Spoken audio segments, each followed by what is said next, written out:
You sit in the aftermath of another drained conversation, another crisis you solved for someone who will forget your sacrifice by morning, another moment where you gave everything and received nothing. The silence that follows feels heavier than the noise that preceded it. You stare at your phone, waiting for gratitude that will never come, recognition that will never arrive, respect that died the moment you made yourself endlessly available. Something cold settles in your chests, the realization that you have become a ghost in your own life, not through any dramatic tragedy, but through the slow, methodical erosion of your own value. Every time you answered immediately, every crisis you rushed to solve, every boundary you dissolved in the name of love or loyalty, you were writing your own obituary. The person you once were with needs, with limits, with the audacity to say no has been consumed by this endless giving, leaving behind only the hollow shell of someone who exists to serve others' needs. But tonight, in this suffocating silence, something else stirs, a darker understanding, a Machiavellian truth that cuts through the conditioning of a lifetime. Your presence has become worthless precisely because it's guaranteed. The very people who claim to need you have grown comfortable in your predictability, taking your devotion for granted while you slowly disappear into the background of your own existence. You feel it now, the weight of being taken for granted, the exhaustion of being everyone's solution but no one's priority. And beneath that exhaustion, something more dangerous awakens. Not anger, but calculation. Not hurt, but strategy. The understanding that power lies not in what you give, but in what you withhold. This is not about revenge. This is about reclamation. This is about understanding that the person who makes themselves too available becomes invisible. That the one who never withdraws becomes worthless. That your disappearance might be the only thing that reminds others of your value. You are about to learn the most dangerous skill in human psychology, how to make your absence more powerful than your presence ever was. How to disappear at precisely the right moment, not to punish, but to reclaim the sovereignty over your own existence that you gave away one boundary at a time. The game is about to change, but first you must understand how you became a player who always loses. You trace the moments when you began to fade, not through any dramatic exit, but through the quiet acceptance of being perpetually accessible. It started innocuously answering texts immediately, being the friend everyone called in crisis, the shoulder that never tired of carrying others' burdens. You thought this was love. You thought this was strength. You thought this was what good people do. But Machiavelli understood what you're only beginning to grasp. That which is always available becomes invisible. The prince who makes himself too accessible to his subjects loses their respect. The advisor who always agrees loses their influence. And you always present, always willing, always there have lost your mystery, your value, your very essence. As someone worth pursuing, you see it now in the way they contact you, no longer with anticipation or gratitude, but with assumption. Your time belongs to them. Your energy is their birthright. Your attention is their inheritance. They don't ask for your help anymore. They demand it, expect it. Take it as a given that you will drop everything to serve their needs while they continue living their lives as if you exist solely to enhance their comfort. The psychology is brutal. In its simplicity, humans desire what they might lose and ignore what they possess unconditionally. By making yourself infinitely available, you have transformed from a person into a utility, from someone with agency into someone with only obligation, from a mysterious individual worth knowing into a predictable resource worth using. Watch how They behave when you finally take 12 hours to respond to a text. The panic, the double messages, the sudden concern for your well-being that was nowhere to be found when you were drowning in their problems. This is not love responding to your absence. This is addiction panicking about the withdrawal of its supply. You have become their emotional drug. And like all drugs, you are only noticed when the supply is threatened. The rest of the time, you are simply consumed, metabolized, forgotten until the next need arises. Your constant presence has taught them that you have no life worth interrupting, no boundaries worth respecting, no value beyond your utility to them. But here's what they don't understand, what you're only beginning to realize. Scarcity creates value. The thing that is rare becomes precious. The person who might not always be there becomes worth treasuring. Your absence doesn't diminish your worth, it reveals the worth that was always there but rendered invisible by your constant availability.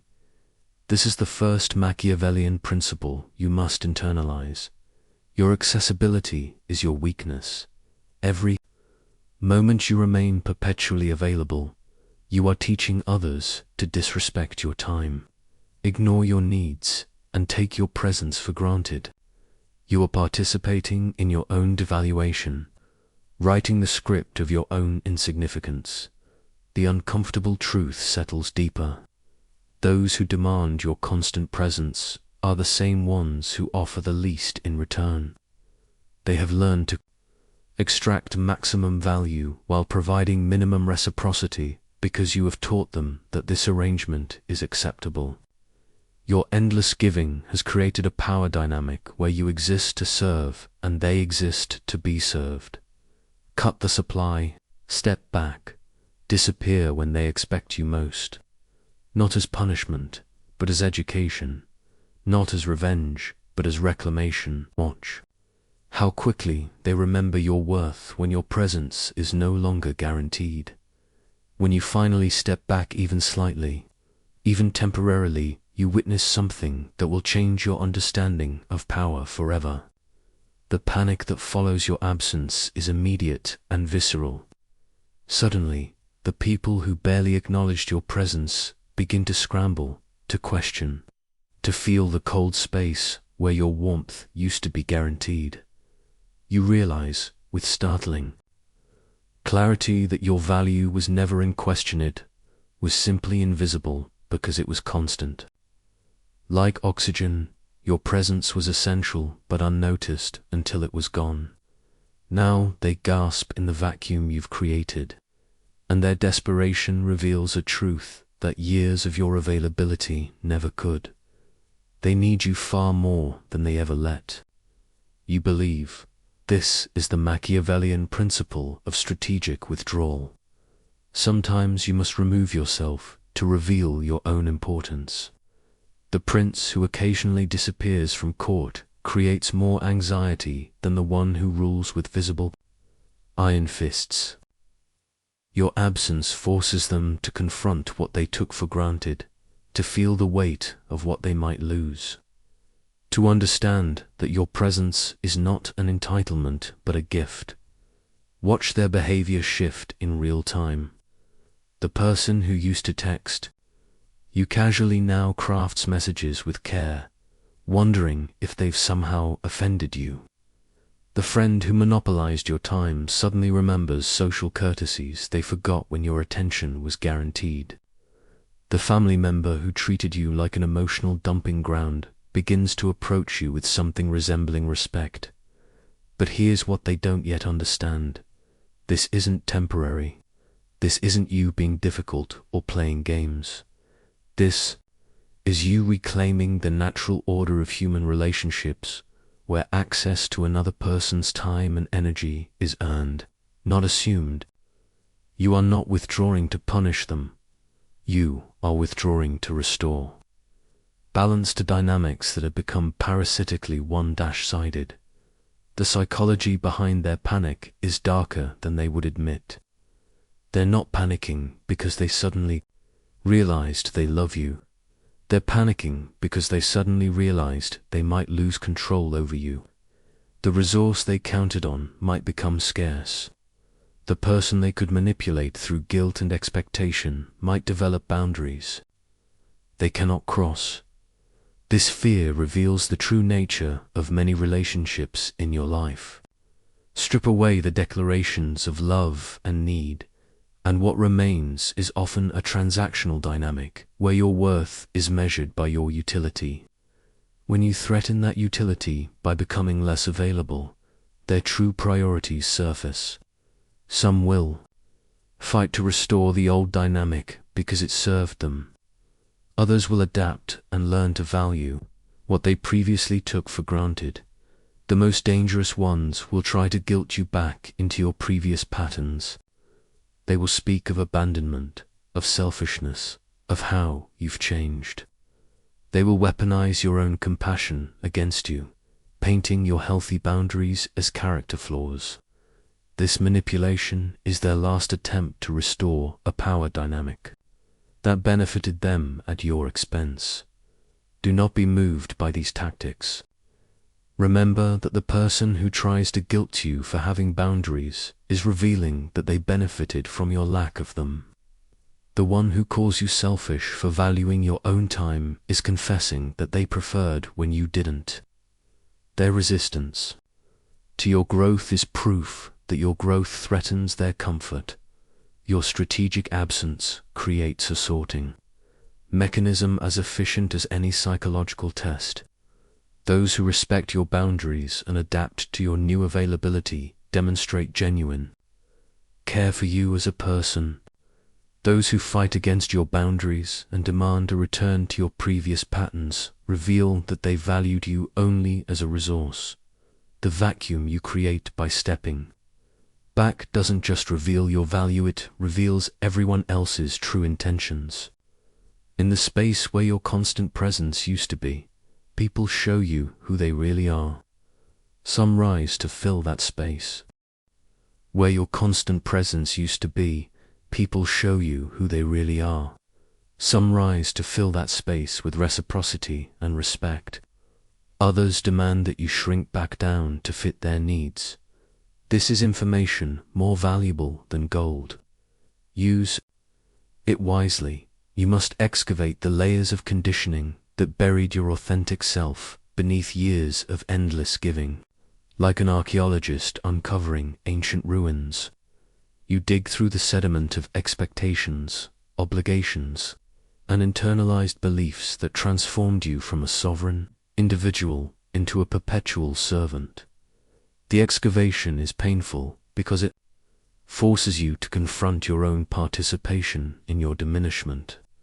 Every time you said yes when you meant no, every boundary you dissolved to avoid conflict, every piece of yourself you sacrificed to maintain peace, these were not acts of love, but acts of self-abandonment. You taught others to disrespect you by disrespecting yourself first. Beneath the accumulated debris of people-pleasing, you uncover the original trauma, the moment you learned that your worth was conditional upon your usefulness. Perhaps it was a parent who only showed affection when you achieved, a friend who only called when they needed something, a partner who only valued you for what you provided. The specifics matter less than the pattern they created, the deep, unconscious belief that love must be earned through constant giving. This belief became your prison and your guide. It whispered that saying no would lead to abandonment, that having needs would drive others away, that your value lay not in who you are, but in what you do for others. Under its influence, you slowly erased yourself, piece by piece, until only the giving remained. But here's the Machiavellian insight buried beneath this conditioning. Those who taught you to devalue yourself did so because it served their interests. The parent who demanded constant achievement needed you to be their trophy. The friend who only called in crisis needed you to be their therapist. The partner who valued only your service needed you to be their servant. Your diminishment was Not an accident, it was a requirement for their comfort. As you practice the art of strategic disappearance, you uncover layers of guilt, fear, and programmed responses that have kept you trapped in patterns of overgiving. The voice in your head screams about abandonment, about being selfish, about failing those who depend on you. But you're beginning to recognize this voice for what it truly is, not moral guidance, but emotional manipulation, internalized from those who benefited from your boundaryless existence. The guilt you feel when you prioritize yourself is not your conscience speaking, it's their training working. They programmed you to feel bad about having boundaries because boundaries inconvenienced them. They taught you to call self-care selfishness because your self-care threatened their supply of your resources. This recognition is simultaneously liberating and enraging. Liberating because it means the guilt is artificial, a programmed response that can be reprogrammed. Enraging because it means years of your life were shaped by others' selfish needs rather than your authentic desires. But anger, properly channeled, becomes fuel for transformation. Use it to burn away the conditioning that kept you small. Use it to forge boundaries that will protect the person you're becoming. Use it to commit to never again participating in your own dissolution. The archaeological dig reveals not just what was buried, but what remains intact beneath the debris. Your authentic self, the one with preferences, boundaries, and the radical audacity to value your own time, was never destroyed. It was only buried. And now, through strategic withdrawal, through the practice of disappearing when others expect your presence, you are excavating this self from beneath years of accumulated conditioning.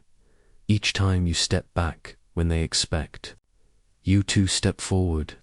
You're not just changing the dynamic between you and them, you're changing the dynamic between you and yourself. You're reclaiming pieces of your sovereignty that you gave away one boundary at a time in your new silence. You discover a language more eloquent than any explanation, more powerful than any plea, more devastating than any argument. Your absence becomes a statement that needs no words, a boundary that requires no justification, a position that speaks volumes about your transformed relationship with your own worth. This silence is not passive, is the most active choice you have ever made. Where others expect noise, you offer stillness. Where they demand explanations, you provide mystery. Where they insist on immediate responses, you gift them with the space to sit with their own thoughts, their own needs, their own capacity to exist without your constant emotional labor. Machiavelli understood that the most powerful communications are often unspoken. The prince who must constantly explain his decisions appears weak. The one whose actions speak louder than words commands respect through presence and absence equally. Your strategic silence forces others to fill the void with their own interpretations, projections, and fears, revealing more about themselves than you ever learned through years of intimate conversation. Watch how they respond to this new language. Some panic and flood you with messages, trying to provoke any response that will restore the familiar dynamic. Others retreat, unsure how to interact with this version of you that no longer performs emotional availability on demand. A few ones worth keeping learn to appreciate the weight your words carry when they finally come. The silence teaches them that your attention is finite, your energy is precious, your time is valuable.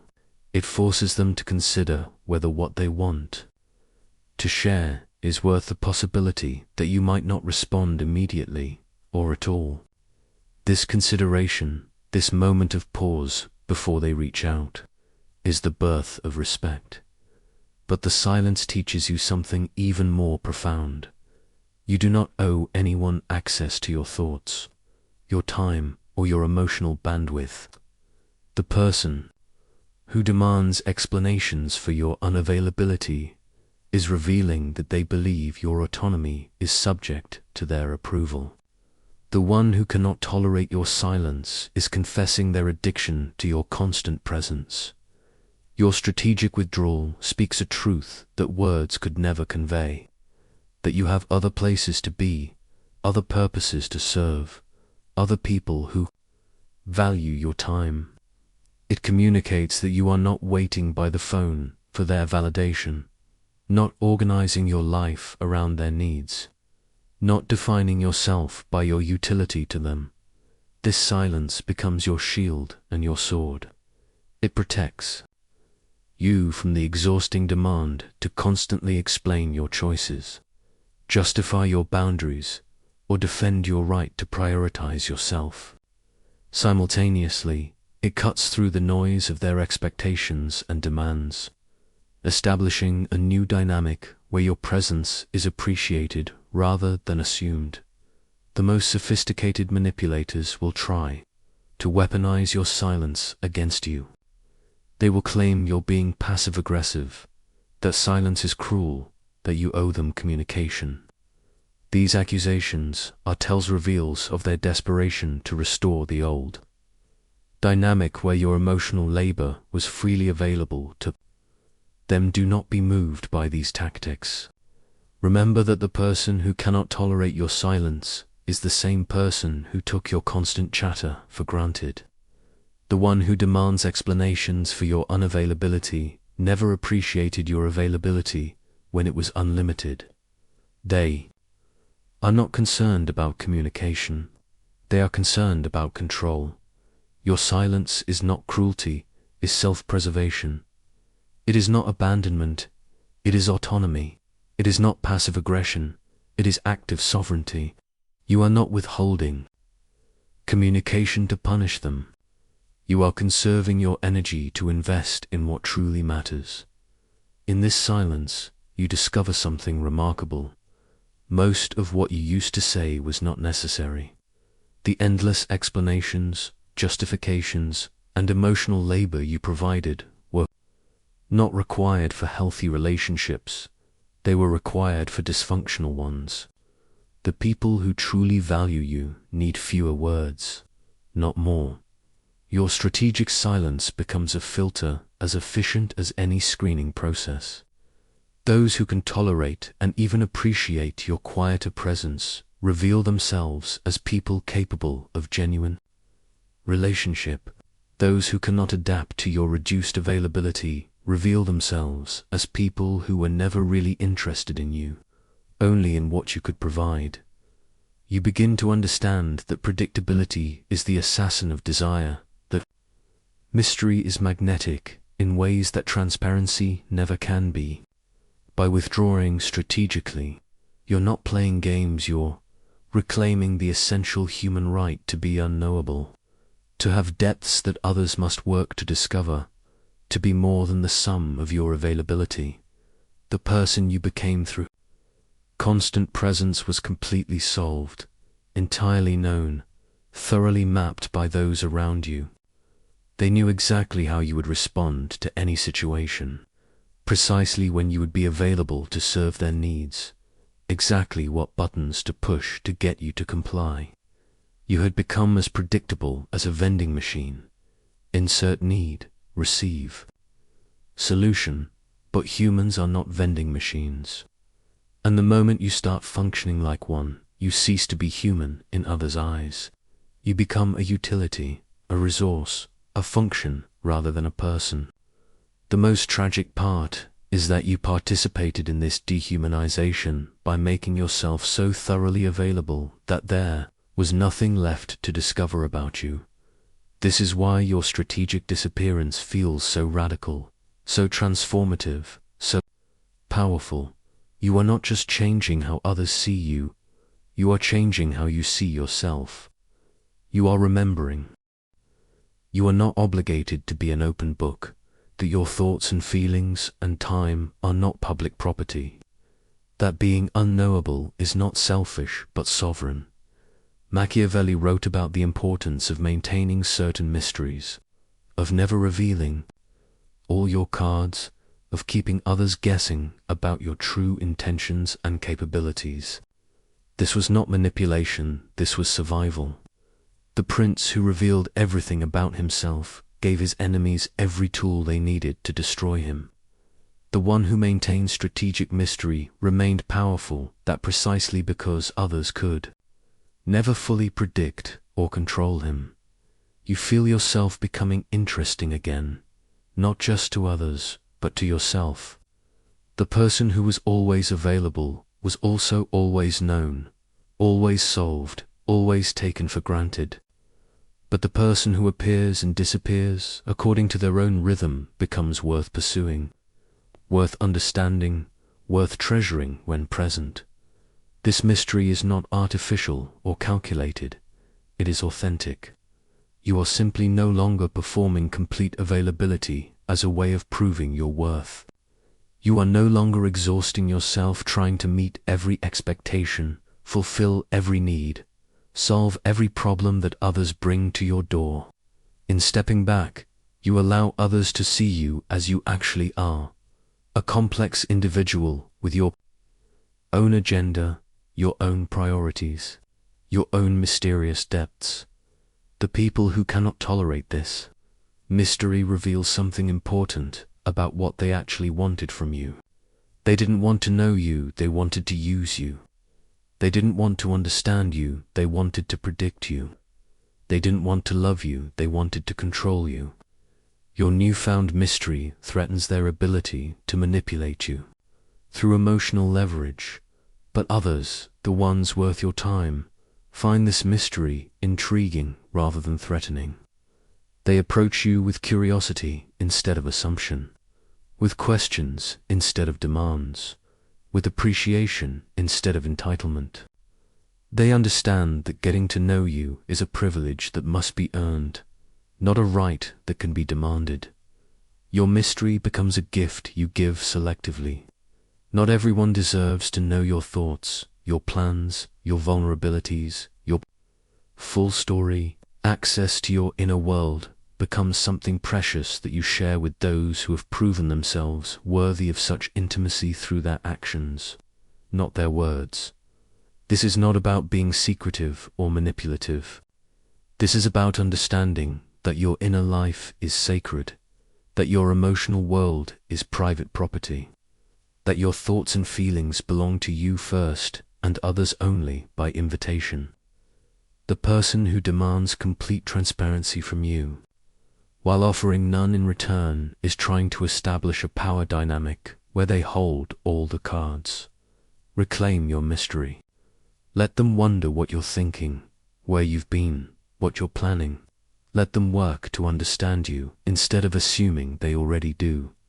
Your reappearance, when it comes, must be calculated with the precision of a master strategist. You choose your moments carefully now, returning not when others demand it, but when your presence can create maximum impact. You've learned that timing is everything, that the same gesture which meant nothing when expected becomes profound when rare, that the same words which fell on deaf ears when constantly spoken become treasured when selectively shared. This is not manipulation in the petty sense. This is understanding human psychology, so fundamental that ignoring it is self-sabotage.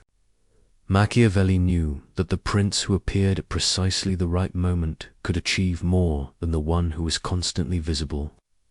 Your strategic return carries weight that your constant presence never possessed because scarcity has restored its value. When you finally re-engage, you return as someone transformed, not as the person who used to drop everything at their first call, but as someone who has other places to be, other purposes to serve, other people who value your time.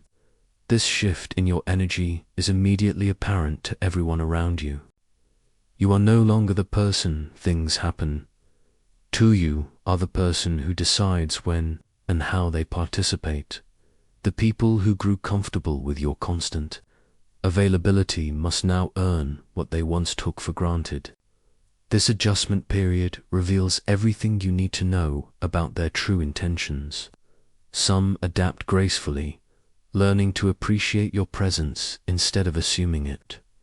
Others resist violently, unable to accept that the power dynamic has shifted, that you are no longer their perpetual resource. Your calculated returns teach them a new language of interaction. They learn to make their requests with consideration rather than assumption. They begin to offer something in return rather than just taking. They start to value the time you give them because they can no longer take unlimited time for granted. But here's what they don't fully understand yet. You are not the same person who left. The strategic withdrawal has changed you at a fundamental level. You have tasted sovereignty, experienced the power of choice, felt what it means to prioritize yourself. You cannot unknow what you now know about your own worth. When you return with boundaries intact, with energy preserved, with clarity about what you will and will not accept. You are not the depleted, overextended person who used to say yes to everything. You are someone who has learned to say no as easily as breathing, someone who values their own time as much as they value others, someone who understands that healthy relationships require reciprocity. Your reappearance becomes a gift rather than an obligation. The conversation you choose to have carries more weight than the 100 conversations you used to feel compelled to endure. The help you offer is more meaningful because it comes from abundance rather than depletion, from choice rather than compulsion. This calculated return also serves as a test. How do they treat your presence now that they've experienced your absence? Do they treasure it more, or do they immediately try to restore the old patterns of taking it for granted? Their response tells you everything you need to know about whether they learned anything from your withdrawal. Some will try to punish you for your absence, as if you committed a crime by prioritizing yourself. These people have revealed their true nature. They valued you only for what you could provide, and your withdrawal threatened their supply. They are not angry because they missed youth, they are angry because they lost control over you. Others will welcome your return with genuine appreciation, having learned through your absence just how much you meant to them. These are the people worth your continued investment, the ones who understand that access to you is a privilege rather than a right. Your calculated return establishes a new precedent, that your presence is conditional upon mutual respect, that your energy is reserved for those who reciprocate, that your time is finite and therefore precious. You are no longer the person who appears whenever called, you are the person who appears when they choose to, and that choice makes all the difference in this transformed landscape of your relationships. You discover something remarkable. Quality has replaced quantity, depth has replaced breadth, and respect has replaced assumption. The strategic use of your absence has created a new equilibrium where access to you must be earned rather than taken, where your time becomes a currency that people learn to value rather than a resource they expect to consume freely. Those who truly valued you learn to treasure your presence instead of assuming it. They approach you with gratitude rather than entitlement, with requests rather than demands, with appreciation rather than expectation. These people have evolved alongside your transformation, recognizing that the new dynamic serves everyone. Better you are no longer depleted and resentful, and they receive the best version of you rather than the exhausted shell you used to become. But others, those who only saw you as a resource, fade away like shadows when the light changes, unable to adapt to your newfound scarcity, uncomfortable with having to earn what they once took freely. They reveal themselves for what they always were, users rather than friends, takers rather than partners, consumers rather than companions. Their departure is not a loss, but a liberation, clearing space for relationships built on mutual respect rather than one-sided exploitation. That this natural sorting process is more efficient than any conscious evaluation you could have performed. Your strategic absence has been a filter, separating wheat from chaff, revealing who valued you as a person versus who valued you as a function. The ones who remain have proven themselves capable of real relationship, respectful, sustainable. Machiavelli understood that true power comes not from being needed by everyone, but from being valued by the right people. Your new equilibrium reflects this wisdom. Fewer relationships, but deeper ones. Less availability, but more meaningful connections. Reduced quantity, but exponentially increased quality. You notice how differently you move through the world now. No longer the person who says yes to everything.